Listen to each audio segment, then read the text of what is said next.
ஜெயச்சந்திரனின் அடடா audio offer 5 முதல் 70% வரை டிஸ்கவுண்ட். பழைய நகையை கொடுத்து 5 to 11 monthsல அதே அடைக்கு புது நகையை எடுத்துக்கோங்க. எக்ஸ்ட்ராவா ₹1 தர வேண்டாம். Magic old gold exchange.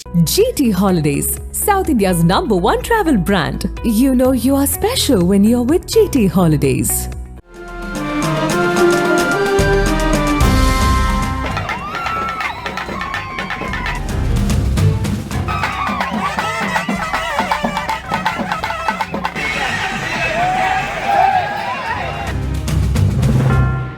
சித்திரை வருட பிறப்பில் தொடங்கிய கிராம கோவில், குலதெய்வ கோவில்களில் திருவிழாக்கள் தற்போது ஆடியில் தமிழகம் முழுவதும் களை கட்டியிருக்கிறது. ஒவ்வொரு கோவில் விழாவிலும் ஏதாவது ஒரு வித்தியாசமான நிகழ்வுகள் காணப்படுகின்றன.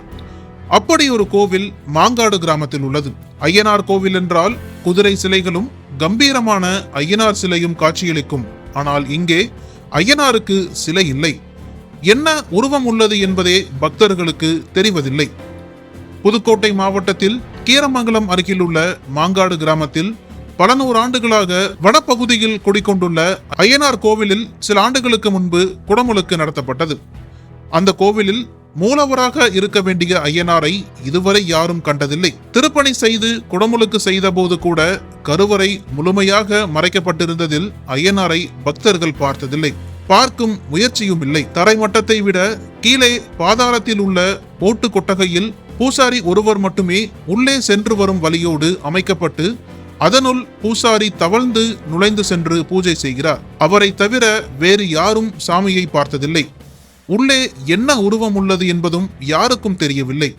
பூசாரியும் சொன்னதில்லை. அத்தனை ரகசியமான கருவறை. இந்த கோவில் பூஜைக்கு ஏற்பாடுகள் நடந்து ஐயனார் கோவிலில் உள்ள கருப்பர், ஆராத்திகாரி, காளை என பரிவார தெய்வங்களின் வண்ணமயமான சுடுகளிமண் சிலைகளை நெடுவாசல் மண்பாண்ட கலைஞர்கள் செய்ய ஐயனார் கோவிலுக்கு உரிமையுள்ளவர்கள் தூக்கி வருகின்றனர். வான வேடிக்கையுடன் பறையிசை வாத்தியங்கள் முழங்க சாமி சிலைகளை பக்தர்கள் தலையில் சுமந்து வர, முன்னால் பெண்கள் வேப்பிலையுடன் ஆடி வர புறவி எடுப்பு திருவிழா நடந்தது. சாமி சிலைகளுக்கு கண் திறப்பதற்காக அனைத்து களிமண் சிலைகளையும் கோவில் எல்லையில் ஓரிடத்தில் இறக்கி வைக்கப்பட்ட நிலையில் பெண்களின் வேப்பிலையாட்டம் நின்றது. தொடர்ந்து சிலைகளின் முன்னால் சாமியாடி வந்த கோவில் பூசாரிகள் மலையேற வேண்டும் என்று பக்தர்கள் சொல்ல, ஆட்டத்தை நிறுத்தாத பூசாரிகள் தொடர்ந்து சாமியாடி சிலைகள் வைக்கப்பட்ட இடங்களுக்கு சென்று வர, சாமியெல்லாம் மலையேறுங்க என்று மீண்டும் பக்தர்கள் சொல்ல, பக்தர்களுக்கு முன்னால் போக்கு காட்டி மலையேறாமல் ஓடிய பூசாரிகளை கைகோர்த்து வரிசையில் நின்ற பக்தர்கள் பூசாரிகளை பிடித்து அமுக்கி தூக்கிச் சென்று அமர வைத்து தண்ணீர் கொடுத்தனர். இந்த நிகழ்வுகள் புதுமையாக இருந்தது. தொடர்ந்து இரவு பொங்கல் விழாவும் கிடாவெட்டு பூஜையும் நடந்தது. இந்த நிகழ்ச்சிகளில் மாங்காடு கிராமத்தினர் மட்டுமின்றி பல்வேறு கிராமங்களில் வசிக்கும் பாதாள ஐயனார் பக்தர்களும் வந்து கலந்து கொண்டனர்.